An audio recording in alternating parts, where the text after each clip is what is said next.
ഭൂകമ്പത്തിന് ശേഷം അഗ്നിയുണ്ടായി. അഗ്നിയിലും കർത്താവ് ഇല്ലായിരുന്നു. അഗ്നി അടങ്ങിയപ്പോൾ ഒരു മൃദുസ്വരം കേട്ടു. അപ്പോൾ ഏലിയ മേലങ്കി കൊണ്ട് മുഖം മറച്ച് പുറത്തേക്ക് വന്നു ഗുഹാമുഖത്ത് നിന്നു. അപ്പോൾ അവനൊരു സ്വരം കേട്ടു, ഏലിയ, നീ ഇവിടെ എന്തു ചെയ്യുന്നു? 1 രാജാക്കന്മാർ 19, 12, 13 വാക്യങ്ങൾ. സ്നേഹം നിറഞ്ഞവരെ, മരുഭൂമി നമ്മെ ആദ്യം ക്ഷണിക്കുന്നത് നിശബ്ദരാകാനാണ്. തപസ്സിൻ്റെ ഈ മരുഭൂമിയിൽ നമുക്ക് നിശബ്ദരാകുവാൻ പരിശ്രമിക്കാം.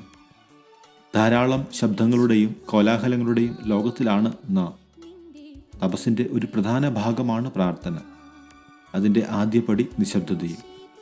നിശബ്ദരായാൽ മാത്രമേ ഏലിയായെപ്പോലെ ദൈവത്തിൻ്റെ മൃദുസ്വരം കേൾക്കുവാൻ നമുക്ക് സാധിക്കൂ.